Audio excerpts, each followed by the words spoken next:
Chosen one, pause for a moment, not just physically, pause inwardly. Take a breath that goes deeper than your lungs, deeper than your thoughts. Let the noise fade. The endless scrolling, the mental lists, the weight of expectations, the chaos of voices pulling at you from every direction. Set it all down just for this moment.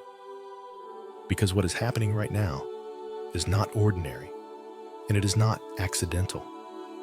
You did not arrive here by chance. You didn't simply stumble into this message. You were led. You were called. You were marked.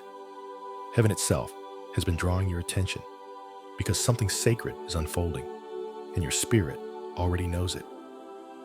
This moment carries weight, real weight, not emotional hype, not empty motivation, but spiritual significance. There are moments in life that look small on the outside, but shift everything on the inside. This is one of them. Tonight is not like the nights before it, and it is not comparable to the years behind you. In fact, this single moment holds more power, more divine intention, more catalytic force than the last decade you've walked through combined. You may not fully understand why yet, but you can feel it. That pressure you've been under, the heaviness that's lingered without explanation, the strange unraveling of things you thought were stable. That wasn't chaos, that wasn't loss, that was alignment. What felt like collapse was actually positioning. What felt like delay was divine preparation. God has been moving pieces. You couldn't see, rearranging timelines you couldn't control, clearing space you didn't know you needed. You are not standing at the edge of another cycle, another season that looks like the last one. You are standing at a gate, a threshold, a moment of divine transition where waiting gives way to movement and silence gives way to release. This is not coincidence. This is timing, precise, intentional, and ordained. Scripture declares it clearly in Revelation 3:8. See, I have placed before you an open door that no one can shut. That door is not symbolic anymore. It is present, it is active, and it is opening now. Doors that were sealed for years by fear, by lack, by rejection, by delay are unlocking. Prayers you whispered in exhaustion, prayers you forgot you even prayed, are being revisited by heaven. Dreams you buried to survive are beginning to breathe again. Faith that went quiet is stirring not because you forced it, but because God is restoring it. So don't rush past this moment. Don't treat it casually. If something in you is responding, if your spirit is leaning forward, if your heart feels seen, acknowledge it. Let your agreement be known. Drop an amen in the comments as a declaration, not for people, but as alignment with heaven. And stay with me. Don't leave early. Because we will close this moment with a prayer that doesn't just inspire, it seals. What God is initiating right now is meant to be completed, and this is only the beginning. Heaven is not whispering over your life right now. It is moving with authority, with intention, and with unmistakable force. What may have felt quiet to you was never inactivity. It was precision. God does not always announce his deepest work with noise. Sometimes he works so thoroughly in silence that when the release comes, it feels sudden. But make no mistake, this moment has been building for a long time. Heaven has been leaning toward you, arranging, aligning, preparing. The movement you're sensing isn't subtle because the season you're entering requires clarity, not confusion. What's unfolding now is deliberate. Before anyone ever recognized you, before circumstances ever shaped you, your identity was already sealed. Long before your name was spoken on earth, it was spoken in heaven. Your purpose was not an afterthought, and it was not rewritten because of pain, delay, or detours. Nothing you've endured has canceled what God ordained. The silence did not erase your calling. It refined it. You were known before you were seen, chosen before you were tested, and marked before you were challenged. Think of Joseph dreaming in color, then buried in betrayal, sold, forgotten, imprisoned. Or David anointed with oil, then sent back to the field, overlooked, hunted, hidden in caves. Their hidden years were not wasted years. They were forged years. God did not elevate them in public before he formed them in private. And the same is true for you. The place where you felt unseen was not abandonment. It was apprenticeship. Hidden places are holy places. The room where you cried alone. The season where obedience brought no applause. The stretch where you kept showing up with no validation. Those moments carried weight in heaven. God was shaping your discernment, strengthening your spine, deepening your reliance on Him instead of on outcomes. You weren't being punished, you were being prepared. And now, something is shifting. You are no longer operating from survival mode. You are stepping into assignment. The questions are changing. It's no longer, how do I get through this? It's becoming, who am I called to impact? The endurance you built wasn't just to keep you alive. It was to qualify you for responsibility. What you survived trained you to carry what's next. This is why the chains don't simply loosen at this stage, they shatter. God is not easing you into freedom. He is releasing you into purpose. What held you before cannot hold you now, because the version of you that endured the silence is not the version that walks into the calling. You are not emerging fragile. You are emerging forged. And heaven is watching as what was once hidden steps forward fully prepared, fully authorized, and fully free. What is happening now is not random progress. It is alignment. You are not being pushed forward by effort or ambition. You are being positioned by the hand of God. This is the moment where heaven's authority meets your obedience, and the result is recommissioning. You are not returning to an old assignment or resuming what was interrupted. You are being sent again, but this time with clarity, weight, and spiritual authority. The season of confusion is giving way to alignment, and alignment always produces authority. This is what the image of the potter and the clay comes alive to show us. Jeremiah 18 is not a gentle metaphor. It is a declaration of sovereignty. The clay does not decide its final form. The potter does. And when the vessel was marred in his hands, the potter did not discard it. He reshaped it. That reshaping process can feel like lost pressure, even breaking. But what was reworked was never rejected. God has been forming you again, not because the first version failed, but because the next assignment requires a different capacity. You are being shaped not for survival, but for significance. And with that shaping comes restoration, not just of what was lost, but of time itself. God does not merely return pieces. He redeems seasons. Years that seemed wasted, delayed, or swallowed by struggle are being folded back into purpose. This is redemption, not repetition. Think of Peter, who denied Jesus in fear and was later reinstated with authority to lead. Think of the widow who thought her oil was insufficient only to discover it was the key to supernatural overflow. Think of Esther, whose years of preparation collided with a single moment of obedience that altered history. None of them rose by striving. They rose by responding to God's word. And that is how you are rising now, not by effort, but by alignment. Not by proving yourself, but by standing where God placed you. His word over your life is carrying you upward. When God speaks, acceleration follows. When He commissions provision, accompanies it. What once felt like weakness has been converted into wisdom. What once caused pain has been transformed into strategy. Your story is no longer just something you endured. It is something God is using. The lessons learned in pressure are now becoming tools in purpose. Discernment born in disappointment. Compassion refined in suffering. Authority forged in obedience. Nothing was wasted. Every tear trained you. Every delay sharpened you. And now, as heaven endorses this next step, you are stepping forward, not as someone trying to recover, but as someone released, authorized, and sent. This is not a comeback. This is commissioning. What is unfolding now is not just movement. It is justice. Quiet, precise, undeniable justice. God is not overlooking the years you gave, when there was no return, the seasons where faithfulness felt costly and obedience seemed unrewarded. He is redeeming lost time. And when God redeems time, He does not do it incrementally.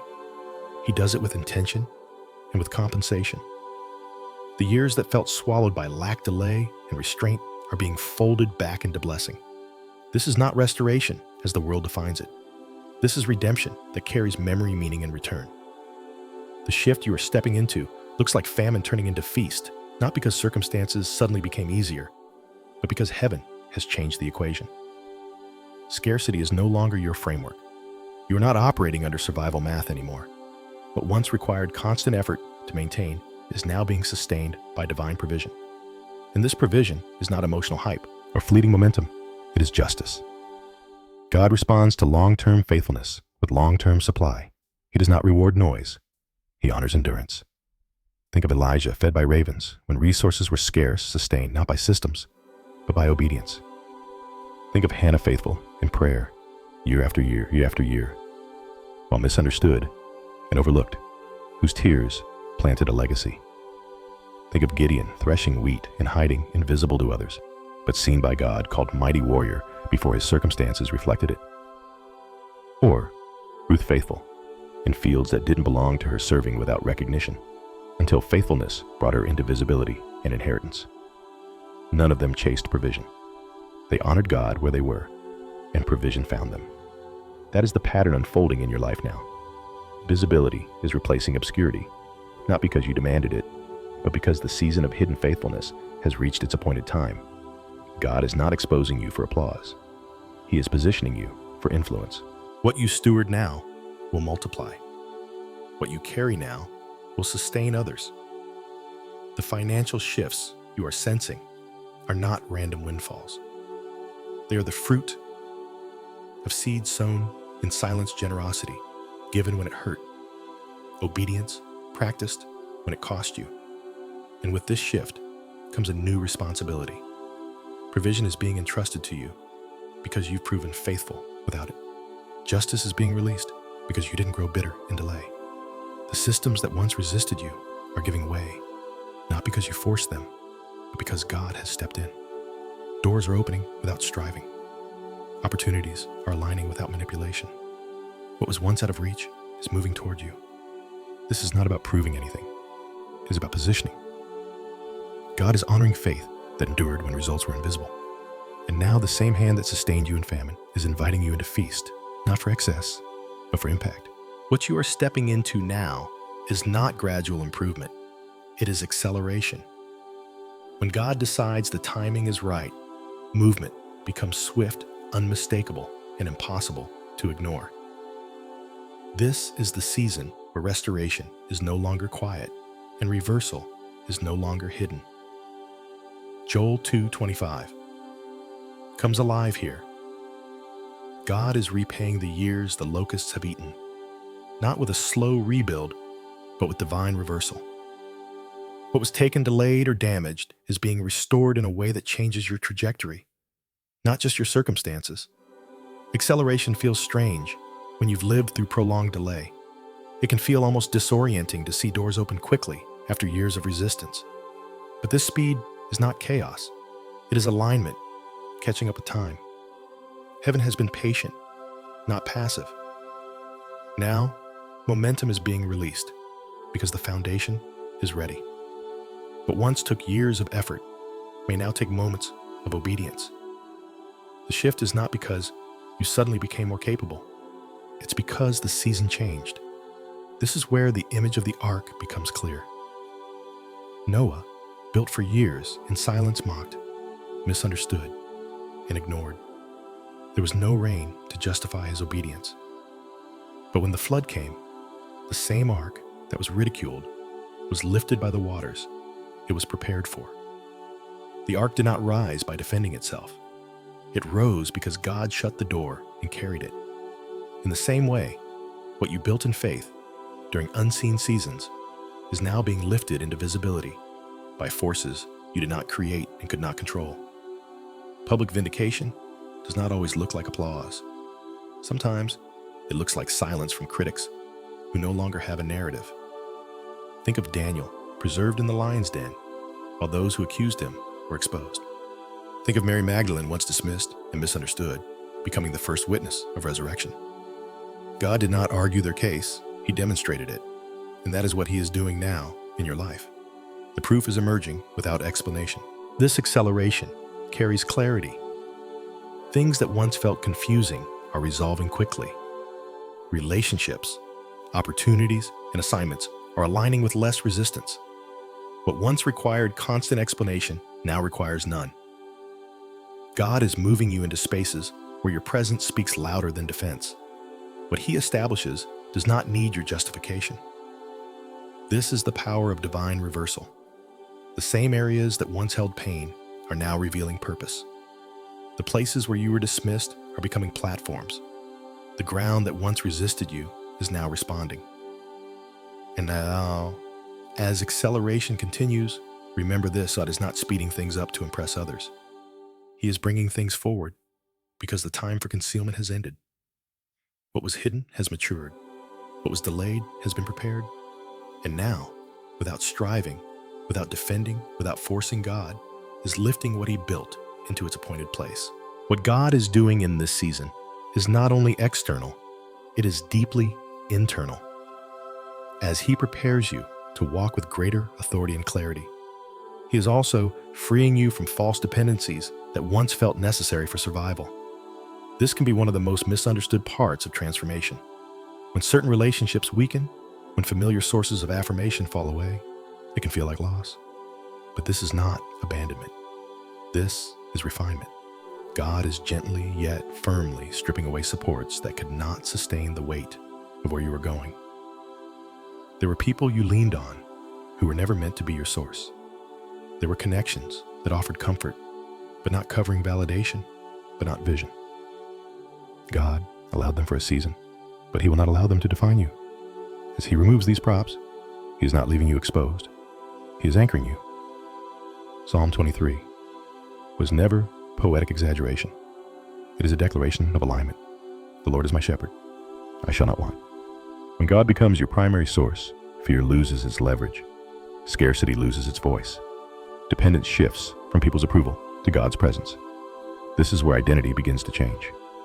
You are no longer relating to life as a victim of what happened to you. You are stepping into the awareness of being a vessel chosen for what will flow through you. A victim asks, "Why did this happen to me?" A vessel asks, "What is God releasing through this?" That shift alone changes everything. It moves you from reacting to circumstances to responding with authority. 2 Timothy 1:7 reminds you that fear was never part of your design. Power, love, and a sound mind are your inheritance. As this identity settles, something else loosens its grip: the need for validation. You stop performing for approval. You stop shrinking to be accepted. You stop explaining yourself to people who were never meant to understand your assignment. Independence from fear is born when you realize you are already accepted by God. Independence from validation comes when you know you are already affirmed by heaven. And in this freedom, God begins something new. Isaiah 43:19 is not a promise for someday, it is a declaration for now. See, I am doing a new thing, new thinking, new alignment, new strength. Not a repaired version of the old life, but a reformed one. What once triggered insecurity now reveals growth. What once felt threatening now feels irrelevant. This is not about becoming isolated. It is about becoming anchored. God is reordering your attachments, so your confidence is no longer borrowed. You are being taught to stand not because others hold you up, but because God Himself is your foundation. And from that place of freedom, you don't cling, you carry. What is happening within you now goes far beyond a simple turnaround. This is transfiguration. A turnaround changes circumstances. Transfiguration changes essence. God is not merely repairing what was broken or helping you recover from what was lost. He is resurrecting parts of you that you thought were gone forever. This is resurrection over recovery life, where there was finality, strength, where there was exhaustion, vision, where there was once only survival. You are not returning to who you were before the pain. You are becoming someone entirely new. The evidence of this kind of transformation is not just visible success, but inner authority. Think of Job.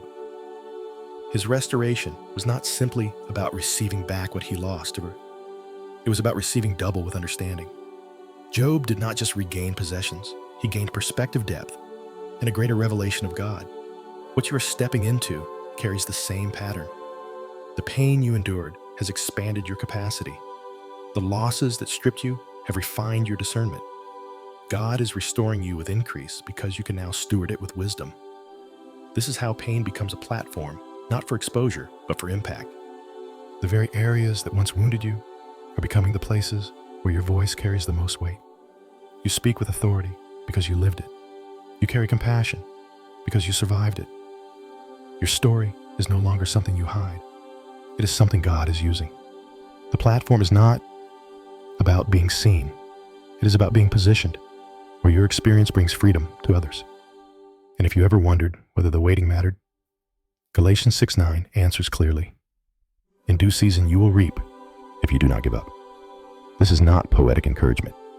It is a spiritual law. Due season does not arrive early, but it never arrives late. You endured long enough for transformation to take root. You stayed faithful long enough for maturity to form. And now, the harvest reflects the depth of what you carried through the waiting. As this unfolds, labels begin to fall. The names placed on you by trauma, failure, or limitation are losing their power.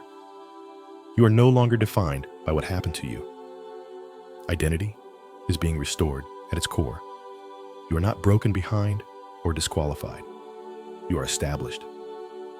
This is the promise of 1 Peter 5:10, that after you have suffered a little while, God himself will restore, confirm, strengthen, and establish you. Establishment is not momentary success. It is stability of identity. You are no longer shaken by every storm. You are rooted. You are grounded. You are standing in who you have become. This is not just healing. This is transformation made permanent. What unfolds next is not another breakthrough to celebrate. It is dominion to be exercised. Breakthrough language belongs to seasons of resistance. Rulership language belongs to seasons of inheritance. You're no longer standing on the outside asking for access. You are stepping into what has already been granted. And in this transition, something profound happens. You no longer carry a testimony as a story you tell. You become the testimony others recognize. Your life itself begins to speak quietly, consistently, authoritatively. This shift carries weight beyond you. Dominion is never just personal. It is generational. Psalm 1:12 makes this clear when it declares that the righteous will be remembered and their children will be mighty in the land. What you overcame in faith is creating freedom for those who come after you. The battles you fought in prayer, the discipline you maintained in private, the integrity you preserved when no one was watching all of it, is shaping an inheritance. You did not just survive for yourself. You stood so others could stand taller. As dominion takes root, striving begins to fall away. You no longer force outcomes or chase validation. Authority does not rush it, rests. When you know what has been entrusted to you, you stop competing.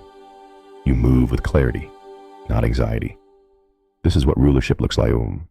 Looks like peace, where panic once lived, decisiveness, where hesitation once lingered. Dominion is not control. It is alignment with heaven's order. Isaiah 61 describes the exchange that makes this possible. Ashes for beauty, mourning for joy, heaviness for praise. This is not emotional imagery. It is spiritual transfer. The places where you once carried residue of loss are now carrying evidence of transformation. The grief did not disappear. It was exchanged. The weight was not denied. It was lifted. And in that exchange, your posture changed. You are no longer trying to escape darkness. You are becoming light. Light does not argue with shadows. It displaces them. And that is what your presence now does in rooms, in systems, in conversations. You carry clarity.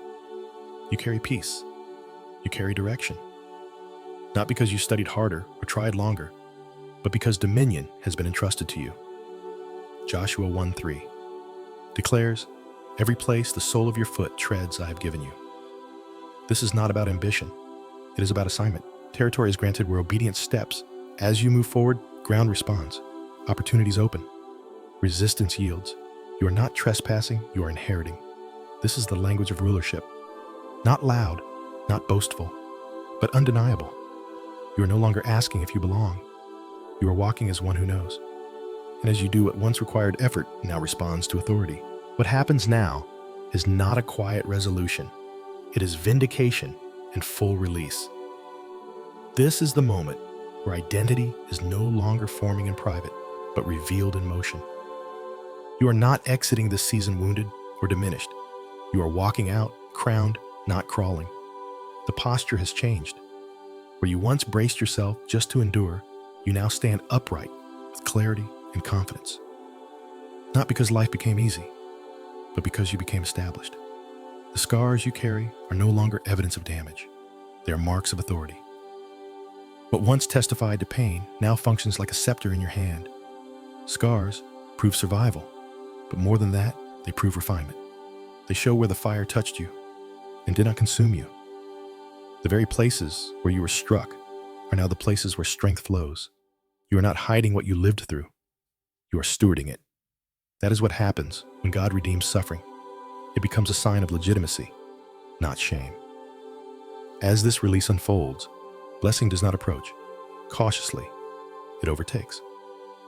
Deuteronomy 28 describes blessings that pursue and overtake those aligned with God's ways. This is not symbolic language. It speaks of momentum so strong that favor arrives before you finish asking. Provision, opportunity, clarity, and influence begin moving toward you simultaneously. Not because you chase them, but because alignment is complete. You are no longer running from lack. You are being met by supply. Romans 8:28 anchors this moment with truth. All things are working together for good. Not some things, not only the good seasons, all of it. The delays, the betrayals, the fires, the silent years, they were not separate chapters. They were connected steps. And now, you can see it. The pattern is clear. The pain was not pointless. The struggle was not wasted. Alignment has finished its work, and what emerges is coherence, not confusion. The fire that once threatened to destroy you has revealed its true purpose. It activated you. Pressure, refined discernment, heat strengthened resolve. Opposition sharpened identity. You did not come out burned, you came out clarified. The version of you that stands now is not accidental, it is forged. And with that clarity comes the affirmation of inheritance. Romans 8:17 declares that you are an heir of God, a co-heir with Christ. This is not poetic status, it is spiritual reality. You are not borrowing authority. You are not waiting for permission. What belongs to the Father is now entrusted to the Son and daughter who endured. This is full release. Not just freedom from what held you back, but activation for what lies ahead. The crown is not symbolic. It represents responsibility, trust, and calling. You are not stepping into potential. You are stepping into position. And nothing that tried to stop you has the power to follow you forward. As the release settles and the weight of elevation becomes real, a deeper understanding anchors you. This rise is held in humility, shaped by stewardship and guided by assignment. Vindication did not arrive to inflate ego. It arrived to clarify responsibility. God does not lift without purpose, and He does not promote without trust. Everything you have walked through has prepared you not just to receive more, but to carry more without losing yourself. Understand this clearly. God wastes no pain. Nothing you endured was excess or accidental. Every moment of confusion, every season of waiting, every hidden tear was processed, refined, and repurposed. You were not discarded in those seasons. You were distilled. What was unnecessary fell away. What was unstable was stripped. What remained is substance. Distillation produces clarity, strength, and purity. You carry less noise now, but far more weight. With elevation comes a gentle but firm warning. Do not forget the private altar. Same place where you were shaped in obscurity is the place that will keep you grounded in visibility. Prayer that once sustained you must now anchor you. The voice you listened for in the dark must remain the voice you obey in the light. Public authority is sustained only by private surrender. When the altar fades, confusion creeps in. But when devotion remains, direction stays clear. This rise is not about recognition. It is about assignment. Fame demands attention. Assignment demands obedience. And you are not raised to be admired, but to be effective. The influence you carry is meant to bring order. Where there is chaos, hope. Where there is fatigue and clarity, where there is distortion. You are not called to impress crowds. You are called to impact systems, families, and futures. That kind of calling requires humility, not performance. At the core of this season is blueprint identity, the version of you God intended before life attempted to redefine you. Not the you shaped by trauma, not the you shaped by survival, but the you designed with intention. As you steward this season well, you begin to recognize yourself again, not as you were, but as you were always meant to be. Faithfulness now looks different. It is quieter. It is steadier. It is less reactive and more discerning. You choose obedience over applause, depth over speed, and alignment over ambition. And in doing so, you protect what God has entrusted to you.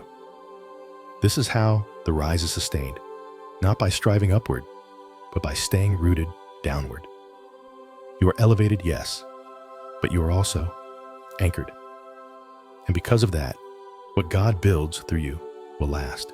As we come to this final moment together, everything that has been spoken is not meant to remain as inspiration. It is meant to be sealed.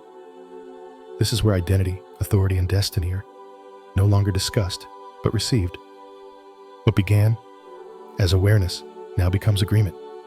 An agreement, when aligned with heaven, releases power. So we enter this closing posture, not as spectators, but as participants together in surrender. Take a breath here and let gratitude rise, not only for the victories, but for the silence that shaped you, the delays that protected you, and the wilderness that refined you.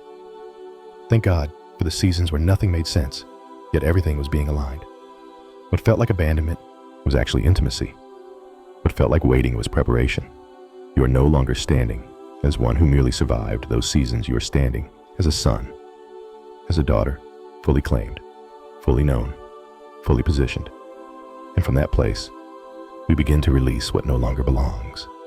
Old agreements are being broken. Now agreements with fear that said you would always be behind. Agreements with shame that said you were disqualified. Agreements with delay that convinced you it was too late. In this moment, you renounce them. You let them go. They had authority only because they went unchallenged. But now, truth has spoken, and truth takes precedence. In their place, you receive authority, dominion, and righteousness, not earned, but entrusted. Now, we step into commissioning. This is where heaven responds to surrender with activation. In the name of Jesus, every assignment of darkness sent to confuse, delay, or diminish you is canceled. Every cycle that tried to repeat itself is broken. What the enemy meant to silence you has become the very fire that ignites you. Let refinement finish its work. Let holy fire clarify your vision, strengthen your resolve, and ignite your calling. Destiny is not approaching you, or stepping into it. Legacy is not distant. It is unlocking now. What God began, He is completing. What He promised, He is performing. You are not carrying this alone.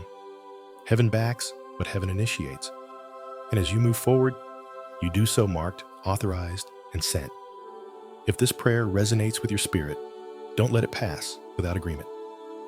Type in the comments right now, Amen. I receive it. Let that be your declaration. Let it be your alignment. And if you feel led, stay connected, subscribe, and remain under this covering of truth, because what God is doing in this season is unfolding layer by layer. And now, let this final declaration settle deep within you. You are no longer waiting.